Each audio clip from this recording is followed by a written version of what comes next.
வணக்கம் நட்புகளே. எழுத்தாளர் அர்ப்பிதாவின் ஆழை முத்தென்பேன் உனை கதைக்குள்ள போலாமா? கதையின் குரலாக நான் உங்கள் ஜெயஸ்ரீ. அத்தியாயம் 6. இனிமையாய் அவன் நின்று நிதானித்த அந்த தருணத்தை மனம் முழுதும் பரவ செய்து அதை தன்னுள் கிரகிக்கும் போதே அந்த ஜிப்பை போட்டு முடித்தவன் அடுத்து எதையும் யோசிக்கும் முன்பே ஒலித்தது அவனின் கைபேசி. அவசரமாய் அதை எடுத்தவனின் பித்தம் தெளிய அதில் ஒலித்த பெயரைக் கண்டு சற்று கடுகடுக்கவே செய்தாலும் அதை எடுத்து காதில் வைத்தான் எரிச்சலுடன். மச்சி, எங்க இருக்க? கிளம்பிட்டியா? தருண் தான் இவன் சாபத்தை வாங்கி கட்டி கொள்ளவே அழைத்திருந்தான். நொந்தி என்றான் அமன் பதில் எதுவும் கூறாமல். மச்சி, யார சொல்ற? பக்கத்துல நந்தினின்னு ஏதாச்சும் பொண்ணு இருக்கா என்றான் இழித்தபடி. ஒடச்சி வாய மூடு, ஓலும் மொண்டையும். இப்ப எதுக்குடா கால் பண்ண என்றான் கடுப்பில். இப்போ எதுக்கு நீ இவ்ளோ டென்ஷன் ஆகுற? நம்ம உயிர் நண்பனாச்சே, பத்திரமா போனானா இல்லையான்னு பார்க்க வேண்டியது என் கடமை அல்லவோ என்றவன் மேலும் எதையும் சொல்லும் முன்பே, என்கிட்ட அசிங்கமா திட்டு வாங்காத, கால் பண்ண விஷயத்த சொல்லு என்றான் உச்சபட்ச கடுப்பில். அதுவா மச்சான், நீங்க போற கோவில் இருக்குல்ல, அதுக்கு பக்கத்துல தான் மாங்காய் தோப்பு இருக்கு. நீ என்ன பண்ற? வரும்போது ஒரு 10-15 மாங்காவை பறிச்சுக்கிட்டு வந்துடு என்றான் சோபாவில் அமர்ந்து கால் மேல் கால் போட்டு அதை ஆட்டியபடி. சார், என்ன குழற்றீங்க? நீங்களே போய் பறிச்சுக்கலாமே என்ற அம்மனிடம், இல்ல மச்சான், நான் போன வாரம்தான் செவுரேறி குதிச்சு மாங்காய் பறிக்கிறப்போ அங்க இருந்த ஆள் ஒருத்தன் பார்த்துட்டான்.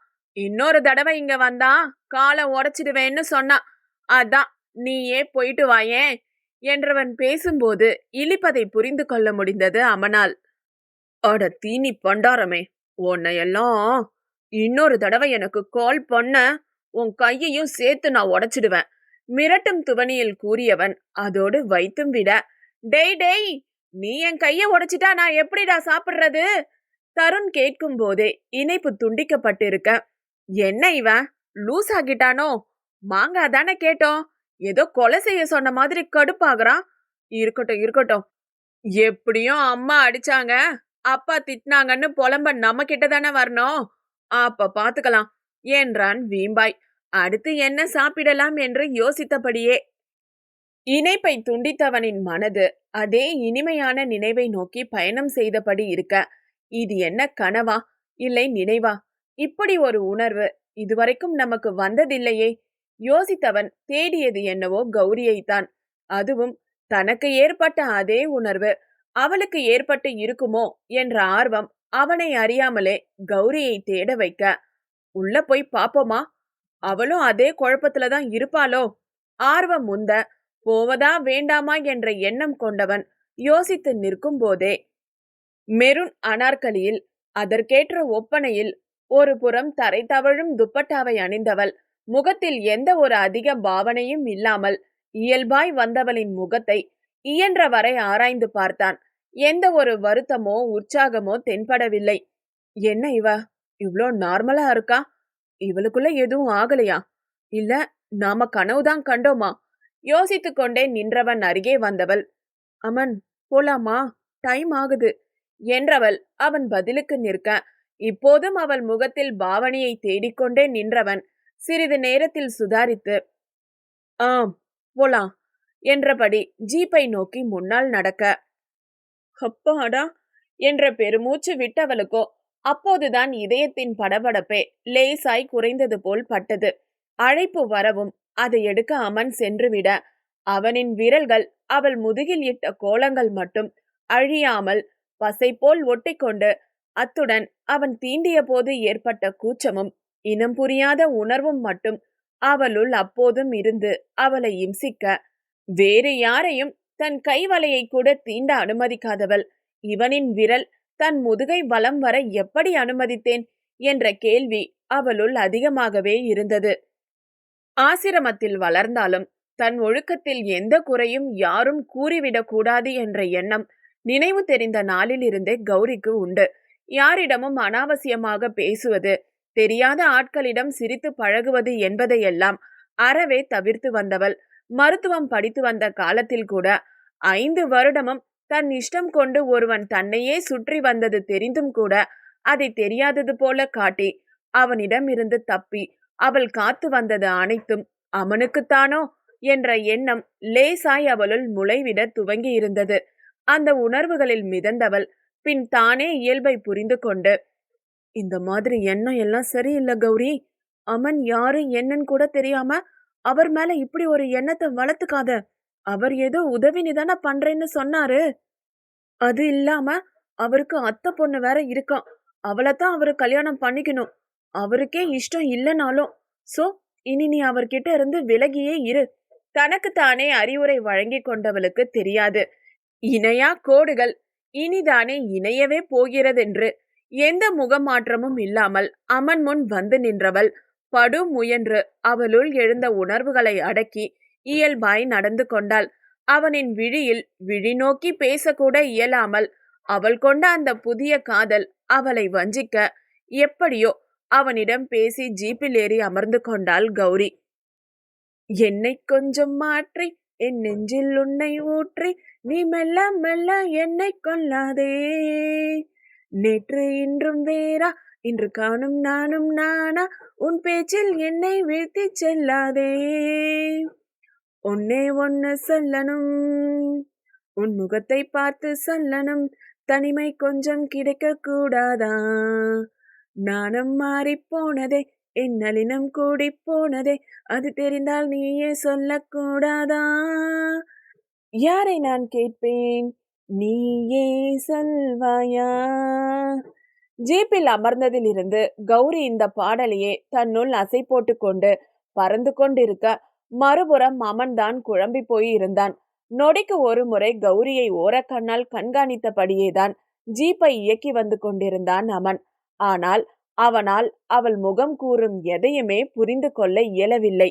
மாறாய், நம்ம கண்டதுதான் கனவோ, அப்படி எதுவுமே நடக்கலையோ, அப்போ அந்த புது உணர்வு ஒண்ணு வந்ததும் பொய்தானா? எல்லாம் அந்த நாசமா போற தருணம் சொல்லணும். தீனி மாடு அவ மட்டும் கால் பண்ணாம இருந்திருந்தா.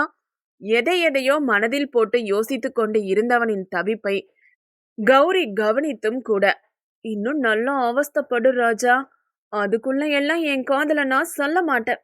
நீயா பதறி அடிச்சுக்கிட்டு வந்து என் முன்னாடி நிப்ப பாரு, அப்ப சொல்லுவ. அதுவும் உன்னை கொட்டி பிடிச்சி சொல்லணும். மனதின் அத்துணை ஆசையையும் அப்போதைக்கு மறைக்க நினைத்தவளுக்கு அதுவே பின்னாளில் பெரும் பிழையாக போவது தெரியவில்லை. பாவம், இருவரும் இருவேறு மனநிலையில் இருக்கும் போதே ஜீப்பை நிறுத்தினான் அமன். இடம் வந்துடுச்சா கேட்டவள் ஜீப் நின்ற இடம் மொத்தம் திரும்பி பார்க்க அது மொத்தமும் காட்டின் சிறு அங்கமாய் அவளுக்கு தெரிய, இங்க எங்க கோவில் இருக்கு, இங்க எதுக்கு வண்டியை இவன் நிறுத்தினா என்ற கேள்விகள் எழப்பெற்றவள் அமனை பார்க்க வண்டியை நிறுத்தியவன் கௌரி அமர்ந்திருக்கும் பக்கம் வந்தவன், ஏன் மகாராணிக்கு ஆர்த்தி எடுத்தாதான் இறங்குவியா என்றான்.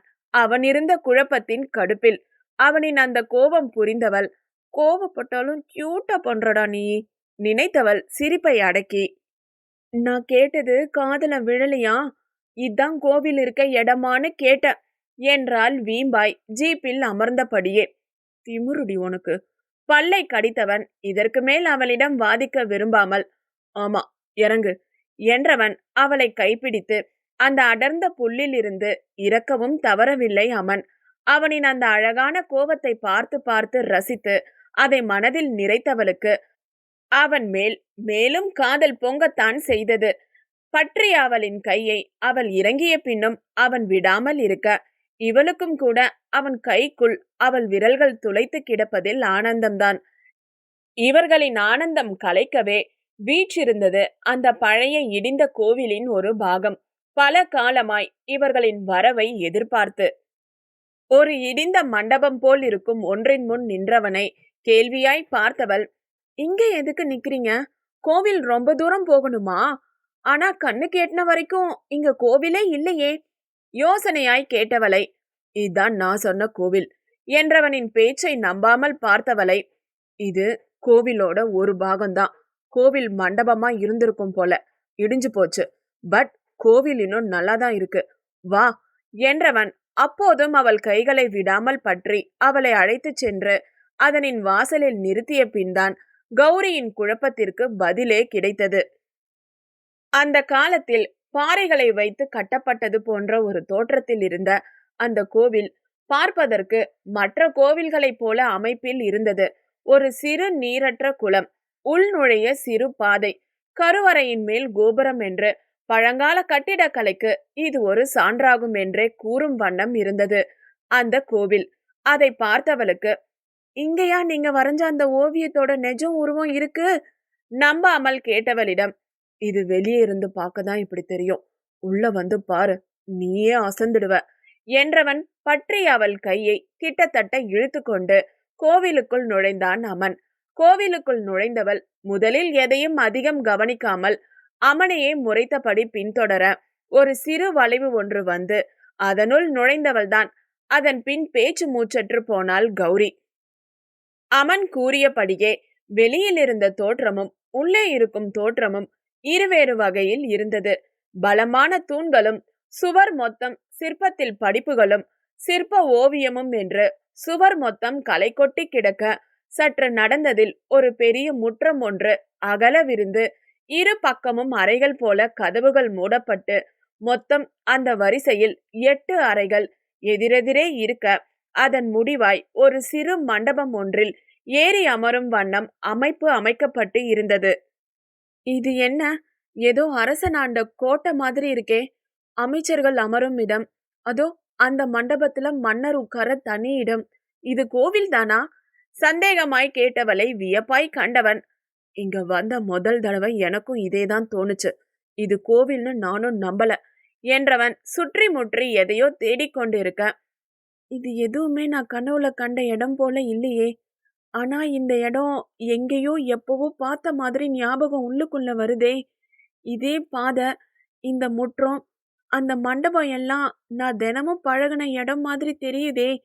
தனக்குள் எழுந்த எண்ணங்களை வெளியில் சொல்லாமல் அமைதியாய் அவ்விடத்தை ஆராய்ந்தபடி அவள் வர, அமனோ எதையோ தேடியபடி தன் பார்வையை அந்த இடம் மொத்தம் மேய விட்டபடிதான் வந்து கொண்டிருந்தான். அதை எதையும் கவனிக்காமல் கௌரியும் மொத்த கவனமும் அவ்விடத்தை ஆராய்வதில்தான் இருந்தது. இதோ இந்த முற்றத்துல பல நாள் நடந்து பழகின மாதிரி இருக்கு. இங்க எனக்கு தெரிஞ்சவங்க எல்லாரும் என்னை பார்த்து பூரித்து பெருமையா என்னை பாராட்டுவது போலவும் ஒரு நெகிழ்ச்சி உணர்வு எனக்குள்ள வருது. ஏன் இடம், ஏன் சொந்த இடம் என்ற உணர்வு நான் பிறந்த இத்துணை நாள்ல இன்றுதான் எனக்கு வந்திருக்கு. தனக்குள்ளேயே நினைத்து கொண்டவள் அந்த சுவற்றில் கை வைத்து அதனின் ஸ்பரிசத்தை உணர்ந்து தன்னுள் உள்வாங்கிக் கொண்டிருக்க அலறினான் அமன். கௌரி, இங்க வாயேன், சீக்கிரம் கம் ஹியர் என்றவன் அலறியதில் பதறியவள் அவன் நின்றிருந்த இடத்தை அடைந்து அவன் வெறித்து கொண்டிருக்கும் அந்த இடத்தை பார்த்தவளோ அதிர்ச்சியில் உறைந்துதான் போனாள் கௌரி. அமன் ஓவியமாய் தீட்டி வைத்த அதனின் அசலை பார்க்கிறாள், சுவற்றில் செதுக்கி வைத்திருந்த சிற்பக்கலை வடிவில். இத பார்த்துதான் வரைஞ்சிங்களா? ரொம்ப தத்ரூபமா வரைஞ்சிருந்தீங்க என்றவள் அந்த சுவற்றின் மேல் கவனம் திருப்பி அதை ஆராய்ந்தபடி நிற்க, கௌரி இங்க வா மீண்டும் அலறியவன் அருகே சென்றவள் அவன் காட்டிய காட்சியை சற்று பதறிதான் நின்றுவிட்டாள் கௌரி. அவன் ஓவியத்தில் சுட்டி காட்டிய தான் அணிந்திருக்கும் அதே பெண்டன்ட்டின் சிற்பம், அதுவும் அதே நுணுக்கங்களுடன் அவ்விடம் கண்டவளுக்கு அவ்விடத்தின் சுற்றம் மறந்து தன்னையும் மறந்து போனவள் அந்த சுவர் ஏந்திய சிற்பத்தை கையால் தொட்டு வருடி பார்க்க, அந்த நிமிடம் காற்றில் ஏற்பட்ட ஏதோ இரு புது மாற்றத்தில் அவள் கழுத்து தாங்கிய பெண்டன் காற்றில் உயர எழுந்து மீண்டும் அவள் மார்பு முட்டி நின்ற வேளையில் திறந்தது. இத்துணை நாள் அது தாங்கியிருந்த பொக்கிஷத்தை இந்த புது உலகிற்கு காட்டியபடி அந்த பெண்டன் திறந்ததும் அதிலிருந்து வந்த கண்ணை கூசும் ஒளியால் இருவருக்கும் சிறிது நேரம் வரை பார்வை கருப்படித்து போக, அமன் என்ன இது, எங்க இருக்க, எனக்கு எதுவும் தெரியல, கண்ணு ஃபுல்லா இருட்டடிக்குது, எனக்கு பயமா இருக்கு என்றவளின் கைகள் இப்போது அமனை தேட, வெயிட் வெயிட் கௌரி, நான் பக்கத்துல தான் இருக்கேன், பயப்படாத என்றவன் தானும் கைகளால் காற்றை துளவியபடி தேடியவனுக்கு அவ்விடம் நடப்பதை புரிந்து கொள்ளவே சிறு நேரம் பிடித்திருந்தது. காற்றில் கௌரியை துளவியவனுக்கு அவளில் இடை கையில் அகப்பட, கௌரி என்றான் அந்த இடையில் தன் கைகளை துளவ விட்டபடி. நான் தான் அமன், என்றவளுக்கு அவன் தீண்டலில் ஏற்பட்ட சிலிர்ப்பில் நெளிந்தவளை, ஓகே ஓகே, உன் கைய கொடு, நான் அதை புடிச்சுக்கிறேன் என்றவனுக்கு கையை கொடுத்தவளின் கையை இறுக பற்றி கொண்டவன், இங்க என்ன நடக்குது? கண்ணு கூசுற அளவு வெளிச்சம் எப்படி வந்தது? அதுவும் இந்த பகல் நேரத்துல? யோசித்தவன், நீ கண்ணை திறக்க வேணாம் கௌரி, அது கண்ணுக்கு தீங்கா இருக்கிற ரேசா கூட இருக்கலாம், டோன்ட் ஓபன் என்றவன் லேசாய் கண்களை திறக்க முயற்சிக்க, அப்போதும் அந்த ஒளியின் தாக்கத்தால் அவனால் கண்களை திறக்க இயலாமல் போக, ஷிட், இது என்ன?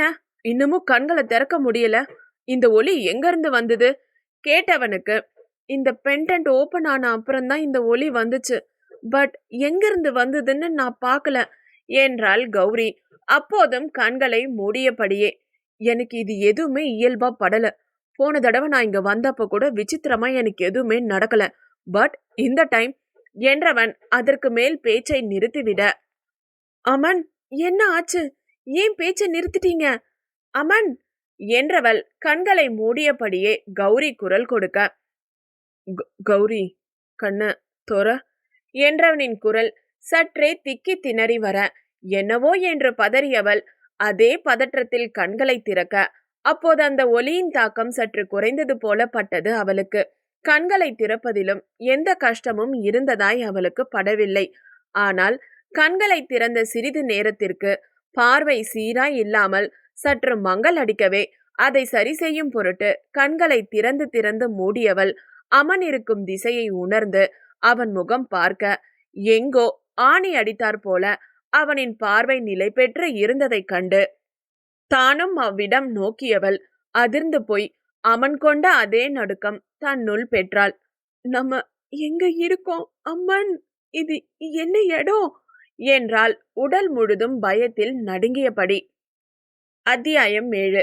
பெண்டன்ட்டிலிருந்து வெளிவந்த கண்ணை கூசும் அந்த ஒளியின் தாக்கம் சற்று குறைய துவங்க, கௌரியின் கையை பற்றி இருந்தவன் லேசாய் கண்களை திறக்க முயற்சிக்க, முதலில் கண்களின் முன்னால் இருட்டு படலம் தென்பட்டு, பின் அது ஒளியில் மங்கி தன் முன் இருக்கும் பொருட்களின் தன்மை விளங்க பெற்றவன் கண்முன் தான் கண்ட காட்சி உண்மைதானா, பிரம்மையில் இருக்கிறேனா என்பதும் விளங்கா வண்ணம் முழித்து நிற்க, அதே நேரம் தன் கண்களை கசக்கி பார்வையை தெளிவாக்கியவள் முதலில் அமனை தேட, அவனோ எங்கோ ஆணி அடித்தது போல பார்வையை பதித்திருந்தவனின் பார்வை செல்லும் வழியை பார்த்தவள் அதிர்ந்து போய் சிலையாகி நின்றுவிட்டாள் கௌரி.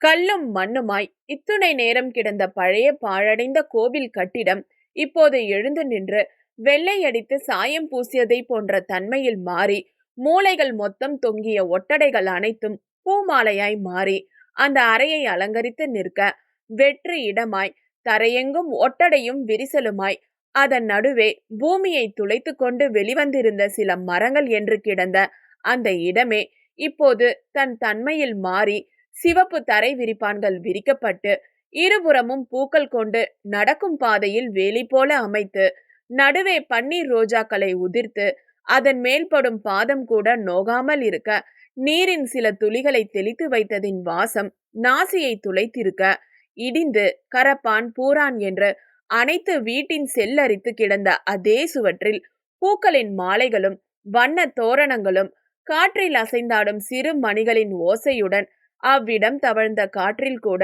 சுகந்தமும் நற்குணமும் தவழ்ந்தபடி இருந்தது.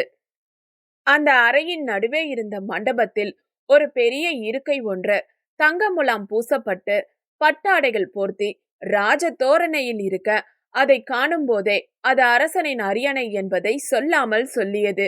அதை ஒட்டி இருபுறமும் எதிரெதிரே இருந்த அறைகள் போன்ற அமைப்புகளுக்கு வெளியே சற்று அளவிலும் அலங்காரத்திலும் குறைந்து தோரணையில் கம்பீரமாய் இருந்த 8 நாற்காலிகள் போடப்பட்டு இருக்க, அவ்விடமே ஒரு விழாவிற்கு தயாரானது போன்ற ஒரு தோற்றத்தை பெற்றிருந்தது.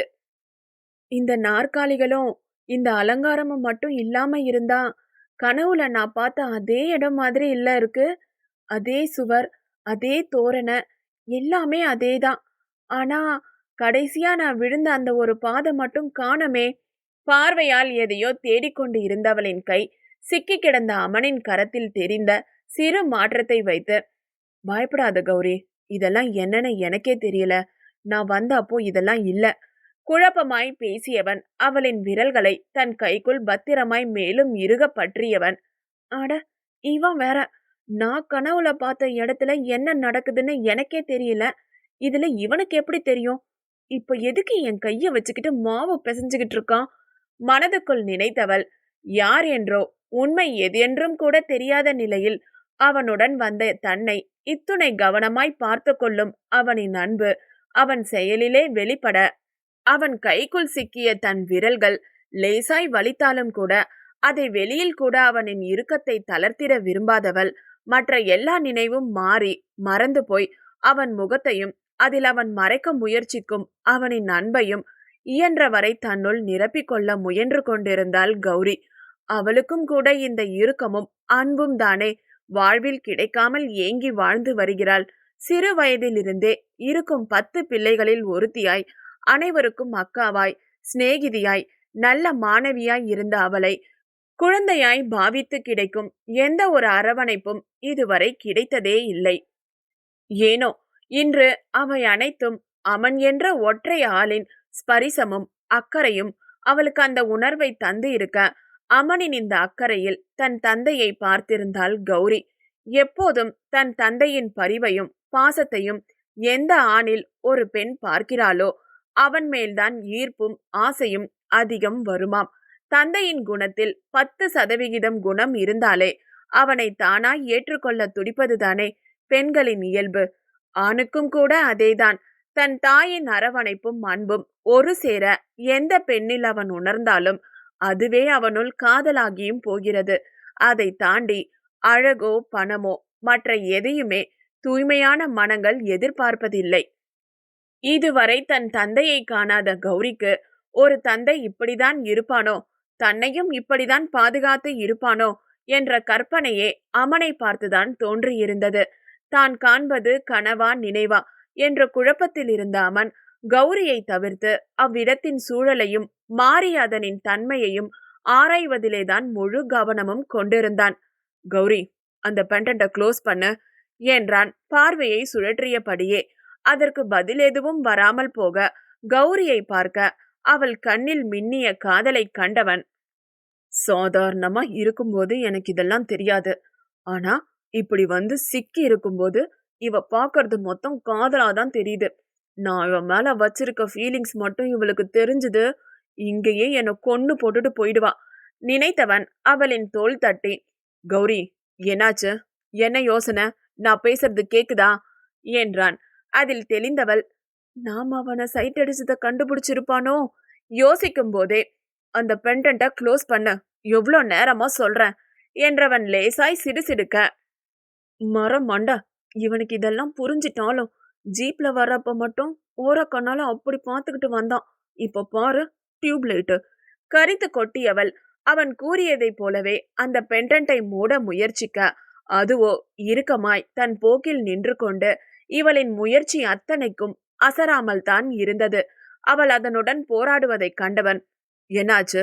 இங்க காமி, ஐ வில் ட்ரை என்று அவனும் தன் பங்கிற்கு அதை வளைத்து திருகி ஏதேதோ செய்து பார்க்க அது சற்றும் அசைந்த பாடில்லை. இது ஏன் இவ்ளோ டைட்டா இருக்கு? இது ஓபன் ஆனதுல இருந்துதான் இவ்ளோ வெளிச்சம். பேசியபடியே அவன் அதை மூடும் போராட்டத்தில் இருக்க, ஆனா இதெல்லாம் என்ன அமன்? இதெல்லாம் நிஜம்தானா? நீங்க இதுக்கு முன்னாடி இங்க வந்தப்போ இதெல்லாம் நடந்துதா வினவினாள் கௌரி. இல்ல கௌரி, இதெல்லாம் என்ன நடக்குதுன்னு எனக்கே குழப்பமாதான் இருக்கு. ஏதோ மாய உலகத்துல வந்து மாட்டிக்கிட்ட மாதிரி இருக்கு.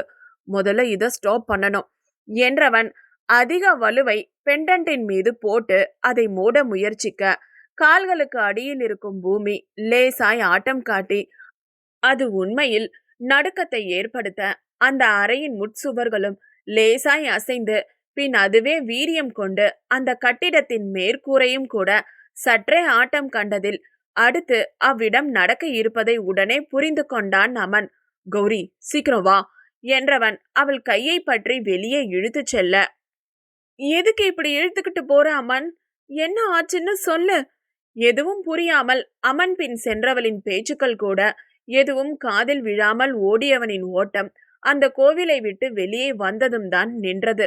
என்ன ஆச்சு அமன்? எதுக்கு இப்படி வெளியே இழுத்துக்கிட்டு வந்தீங்க என்றவள் கேட்டு முடிக்கும் முன்பே அவர்கள் முன்னிருந்த அந்த கோவில் கட்டிடம் இடிந்து அதனின் பாகங்கள் அனைத்துமே தூள் தூளாய் கரைந்து மண்ணில் விழுந்து அவ்விடமே மொத்தமாய் மண்ணில் புதைய கண்ட இருவருக்குமே அதிர்ச்சியும் பயமும் குடிக்கொள்ளவே துவங்கி இருந்தது. என்ன இது, இப்படி இடிஞ்சு விழுந்துடுச்சே, ஒருவேளை நாம உள்ள மாட்டி இருந்தா என்ன ஆகியிருக்கும்? யோசிக்கும் போதே அதனின் தாக்கத்தில் உடல் மொத்தமும் வேர்த்தது கௌரிக்கு. ஏதோ நிலநடுக்கம் போல, பூமி ஆடுறது போல எனக்கு பட்டுச்சு. அதான் உன்னை இழுத்துட்டு வந்த. நான் எதிர்பார்த்த மாதிரியே இடிஞ்சு விழுந்துடுச்சு என்றவன் பேசும்போதே எதேர்ச்சியாய் அவனின் விழிகள் அந்த பெண்டன்ட்டின் மீது போக, ஆமா, இது எப்படி க்ளோஸ் ஆச்சு? நீயா இத மூட்ன? அவன் கேட்ட பின்தான் குனிந்து தான் அணிந்திருக்கும் தங்கச் சங்கிலியை கண்டவளுக்கும் ஒன்றும் விளங்காமல் குழம்ப, அதே சமயம் அவர்களை தூரத்திலிருந்து பார்த்து கொண்டிருந்த இரு விழிகள் அவர்களை நெருங்க, அருகில் கேட்கும் சருகுகள் மிதிப்படும் ஓசை வைத்தே யாரோ தங்களை நோக்கி வருவதை உணர்ந்த இருவரும் ஓசை வந்த திசை நோக்கி திரும்பி பார்க்க, கட்டை குச்சியை பூமியில் ஊன்றே முதுகளவு குனிந்து தலை மட்டும் தூக்கியபடி நடந்து வந்த வயதான முதியவர் ஒருவரை கண்டதும் இருவருமே அதிர்ச்சியில்தான் உறைந்து போயினர்.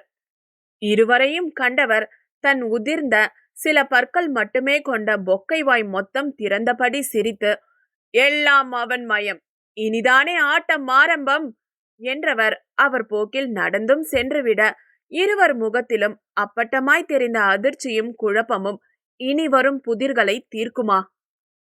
அத்தியாயம் 8.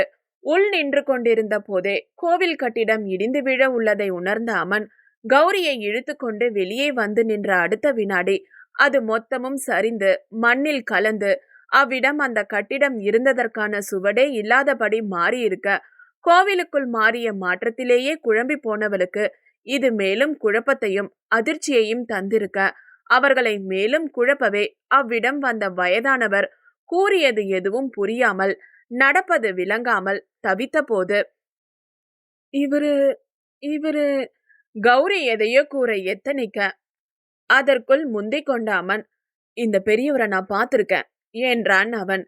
நான் சொல்ல வந்தத இவன் சொல்றான். வியந்தவள் மலைத்து போய் அவனை பார்க்க, ஆமாங் கௌரி, அன்னைக்கு மார்க்கெட்டுக்கு போயிட்டு திரும்பி வந்துட்டு இருந்தப்போ, அதான் நீ கூட இந்த ஊருக்கு வந்த முதல் நாள் துப்பட்டாவை கூட தவற விட்டியே. பேச்சு வாக்கில் அவன் பேச அதற்கு ஒரு முறைப்பையும் பெற்றுக்கொண்டவன், சரி சரி, அதுதானே நான் உன்னை பார்த்த முதல் தருணம், அது மனசுல அப்படியே பதிஞ்சு போச்சு என்றவன் பேச்சை கேட்டதும் அவனின் காதலை அழகாய் உணர பெற்றவள் மனதில் பரவிய அமைதி அவள் முகத்தில் தெரிந்திட, இன்னைக்கு என்ன ஓவரா உளர்ற? நாக்கை கடித்து தலையை மறுபுறம் திருப்பி புலம்பியவன் பேச்சு காதில் விழாமல் இல்லை கௌரிக்கு. அதில் பொங்கிய சிரிப்பை வாய்க்குள் அடக்கிக் கொண்டவள் எதையும் கேட்காதவள் போல இயல்பாய் இருந்திட தொடர்ந்தான் அவன். அன்னைக்கு அவர் சொன்னது கூட நான் அதிகம் உள்வாங்கிக்கல. ஏதோ வயசானதால புத்தி திரும்பிடுச்சுன்னு நினைச்சேன். பட் நடக்கிறதையெல்லாம் வச்சு பார்க்கும்போது எனக்கு வித்தியாசமா தோணுது.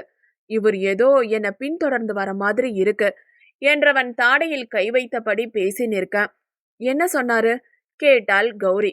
என்ன என்பது போல் அமன் பார்க்க, இல்ல, உங்களை அன்னைக்கு பார்த்தாப்போ ஏதோ சொன்னாருன்னு சொன்னீங்களே, அதான் என்னன்னு கேக்குறேன் என்றவள் பதிலுக்காக அமன் முகத்தை வெறித்தபடி நிற்க, அவனோ வானை பார்த்தபடி, இனி நீ பாக்குற எல்லாமே விசித்திரமா தான் இருக்கும். நம்பவே முடியாத மாதிரி நிறைய விஷயம் நடக்கும். அம்பாள் மேல பாரத்தை போட்டு உன்னை வந்து சேரற எல்லாத்தையும் ஏத்துக்கோ.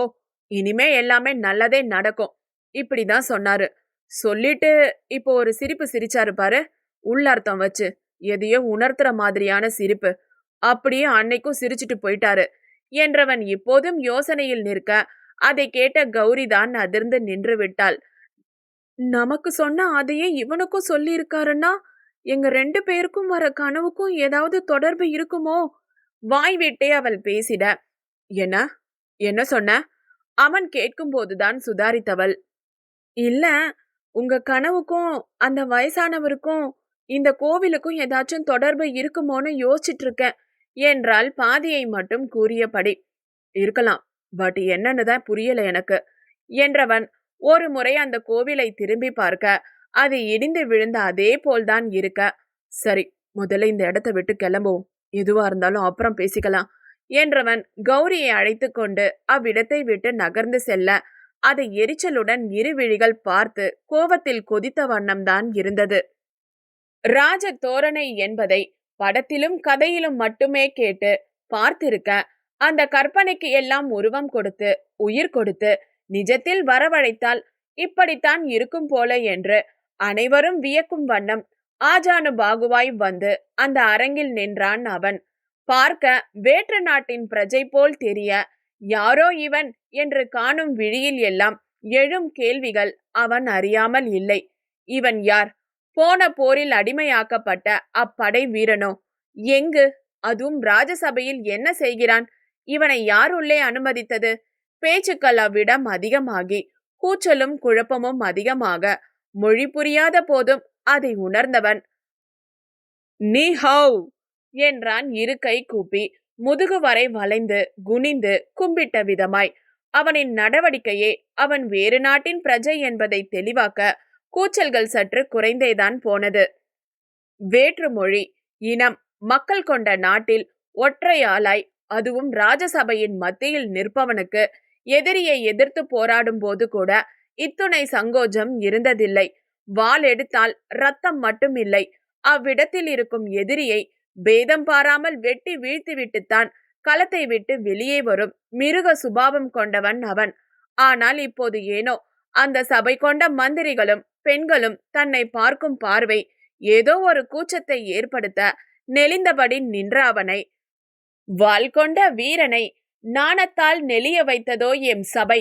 கேட்டபடி உள்ளே வந்தவனை திரும்பி பார்க்க மங்களாய் தெரிந்த முகத்தை கடந்து அவன் பார்வையை சுழற்ற சபையில் மனம் வரும் தோரணையில் அவனின் முன்னும் பின்னும் சில சேவையாட்கள் கொண்டு பட்டத்து ராணியை அருகே கொண்டு வந்தவன், என்னை முந்திக் கொண்டு வந்து விட்டாயா ஜின் என்று தோளில் கை போட்டு கேட்க, அவர் அருகே இருந்த மொழி பெயர்ப்பவர் அவனுக்கு விளக்கிட, அதற்கு ஏதோ ஒரு பாஷையில் எதையோ அவன் பேச, அதை கேட்ட அந்த சபை பெற்ற மக்கள் அனைவரும் சிரிக்க, அதை கண்ட கோமகனுக்கோ கோபம்தான். நெற்றிக்கண் திறந்துவிடும் அளவு முகத்தில் மாற்றத்தை கொண்டு வந்தவனை கண்டதும் அந்த சபை அடங்கிவிட, அவன் கூறிய பதிலை அரசனுக்கு விளக்க முற்பட்ட சேவகன் அந்த சுரங்கத்தை பார்வையிட ஆசைப்பட்டு அவ்வழி வந்ததாக கூறுகிறான் அரசே, மொழிந்து முடித்தான்.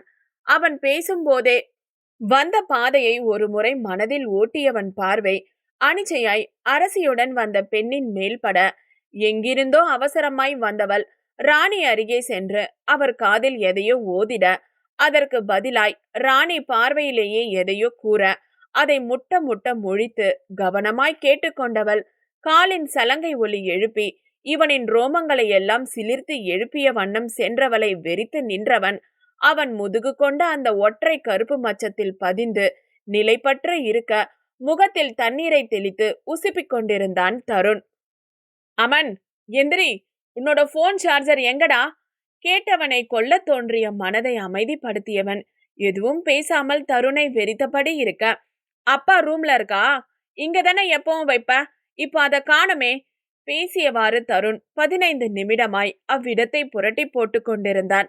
அதுவும் அமன் தூங்கும் வேளையில். எழுந்தும் கூட தனக்கு பதிலளிக்காமல் இருக்கும் அவன் மேல் எரிச்சல் பட்டவன், டேய் உன்னத்தான் என்று திரும்பும் போதுதான் அவன் தன்னையே வெறிப்பது உணர்ந்து, என்னடா ஒரு மாதிரி பாக்குற? எனக்கு பயமா இருக்குடா. இதுக்குதான் காலா காலத்துல கல்யாணம் பண்ணி வைக்கணும்னு சொன்னா கேக்குறாங்களா? புலம்பி அவனின் இறுதி வரி மட்டும் காதில் விழ, யாரடா கல்யாணம் பண்ணணும் என்றான் அப்போதும் தருணை வெறித்தபடியே. உனக்கு தாண்டா கல்யாணம் பண்ணணும், ஏன் கற்புக்கு உத்தரவாதம் இல்ல போலையே. கடவுளே! உண்மையில் வேண்டுவதை போல் அவன் செய்ய, அப்போதுதான் அவன் பேசும் அர்த்தம் உணர்ந்தவன், அடச்சி அசிங்கமா பேசாத என்றவன் பார்வையை வேறு பக்கம் திருப்பி கட்டிலில் இருந்து காலை கீழே தொங்க விட்டபடியாய் அப்போதும் எதையோ யோசித்து கிடக்க, என்னடா ஆச்சு? என்ன இவ்ளோ சீரியஸ் திங்கிங்? தோள் மேல் கை வைத்து கேட்ட தருணிடம், டேய் தருண், உனக்கு வேற லாங்குவேஜ் எதுவும் தெரியுமாடா? இப்போதும் எங்கோ யோசனையை பதித்தபடி கேட்டான் அமன். ஏது வேற லாங்குவேஜா? எனக்கு தமிழே தந்தி அடிக்கும், இதுல வேற மொழி வேறையா? ஆட போடா என்றவன் அப்போதும் சார்ஜரை தேடுவதில்தான் மூழ்கியிருந்தான். இல்லடா, என்னோட கனவுல. அமன், எது மறுபடியும் கனவா? அந்த கோவிலுக்கு போன அப்புறம் கனவு குறைஞ்சிருக்குதுன்னு நேத்து தானடா சொன்ன என்றான் தருண். குறைஞ்சது உண்மைதான்டா. பட் ஒரு கனவை நான் தேடி போனா கொஞ்சம் கேப் விட்டு அதோட தொடர்ச்சியான அடுத்த சீன் கனவா வருது என்றான் அமன். என்னடா ஜுமாஞ்சி மாதிரி கதை சொல்ற? உனக்கு ஏதோ ஆயிடுச்சு. சரி கேளு. என் கனவுல யாரோ ஒருத்தர் வேற லாங்குவேஜ் பேசுறாங்க. அத நீதான் டிரான்ஸ்லேட் பண்ணி சொல்ற. அதுவும் நீ ஒரு தேரோட்டி கெட்டப்ல இருக்க என்றவன் தருணை பார்க்க அவனோ ஏகத்திற்கும் முறைத்தபடி இருந்தான். ஏண்டா அது ஏன்? உங்க கூட வர ஃப்ரெண்ட்ஸ் எல்லாருக்கும் இந்த தேரோட்டி, வேலைக்காரன், தோட்டக்காரன் வேஷம்தான் தருவீங்களா? ஒரு ராஜா, போலீஸ் இப்படி கெத்தா ஒரு ரோல்லாம் இமேஜின் பண்ண மாட்டீங்களா? சலித்து கொண்டவனிடம், வேணும்னா நெக்ஸ்ட் டைம் சாமியார் மாதிரி கனவு காண்றேன்டா, நீ கவலைப்படாத என்றதும் பதறிய தருண், அடே அடே வாயில அடி. வெள்ளிக்கிழமை அதுவுமா என்னடா இப்படி பேசுற? பழிச்சு தொலைக்க போகுது பதறினான் தருண். அத விடுடா. இப்போ இத பத்தி கௌரி கிட்ட சொல்லவா வேணாமா? போன டைம் அந்த கோவிலுக்கு போயிட்டு வந்த அப்புறம் அவ எதுவுமே என்கிட்ட பேசல. சோ இப்ப நான் என்ன பண்ணட்டும் வினவினான் அமன். தேவையில்லாம உனக்கு வர கனவுல அவளை போட்டு இழுக்காத. அப்புறம் இதெல்லாம் நீ வேணும்னு செய்யறன்னு பிரச்சனை ஆக போகுது. ஏற்கனவே உன் அத்தை பொண்ண கட்டிக்க சொல்லி வீடே ஒத்த காலில நிக்குது. இதுல இன்னொரு பிரச்சனை வேறையா? வேணா சாமி என்றவன் கூறியதும் உண்மைதான். இம்முறையே மதுவை திருமணம் செய்து உடன் அழைத்து சென்றுவிடு என்ற அளவிற்கு பேச்சுக்கள் வந்துவிட்டன. அமன்தான் அது இது என்று ஏதேதோ சொல்லி நாட்களை கடத்தி கொண்டு இருக்கிறான். இதில் கௌரியுடன் வேறொரு புது பஞ்சாயத்து வந்துவிட்டால் அவ்வளவுதான். அவன் பேச நேரமே கொடுக்காமல் திருமணம் தானே நடந்துவிடும். அதை உணர்ந்தவன், அப்போ சரிடா, நானே அந்த கோவிலுக்கு போய் பார்த்துட்டு வரேன். கௌரி கிட்ட சொல்லல என்றான் அமன். எப்படா போகலான்னு இருக்க? நாளைக்கு போவோமா? இன்னைக்கு எனக்கு கொஞ்சம் வேலை இருக்கு என்றான் தருண். இல்ல தருண், நான் அந்த கனவை துரத்திக்கிட்டு போக போகத்தான் அதோட அடுத்த பகுதி வர மாதிரி எனக்கு தோணுது. சோ நான் இன்னைக்கு போனாதான் அடுத்த கனவும் சீக்கிரம் வரும். ஊருக்கு போறதுக்கு முன்னாடி பல காலமா துரத்துற இந்த கனவுகள் என்னதான் சொல்ல வருதுங்கன்னு எனக்கு தெரியணும் என்றான் திட்டவட்டமாய். சரி ஓகே, நீ போ. நான் என் ஒர்க் முடிச்சிட்டு உன்னோட வந்து ஜாயின் பண்ணிக்கிறேன் என்றவர்கள் இருவரும் தத்தம் வேலைக்கு கிளம்பினார்கள். ஒரு வாரம் ஆகியும் அந்த கோவிலுக்கு சென்றதை பற்றி எதுவுமே பேசாமல் இருக்கும் அமனை பற்றியேதான் கௌரியின் நினைவு இருந்தது. அவ்வளோ நடந்தது அந்த இடத்துல. ஆனா என்ன ஏதுன்னு கூட ஒரு வார்த்தை கேட்கல பாரு. மனதுக்குள் வசைப்பாடியவளின் கண்முன் இதோ வந்தே விட்டான் அமன், அறுபட்ட கையுடன் ரத்தம் சொட்டும் நிலையில். அடுத்த அத்தியாயம் விரைவில். அதுவரை காத்திருங்கள். கதை பிடிச்சிருந்தா லைக் பண்ணுங்க, காமெண்ட் பண்ணுங்க, ஷேர் பண்ணுங்க. இது போன்ற கதைகளுக்கு சேனலை சப்ஸ்கிரைப் பண்ணுங்க. தேங்க்யூ.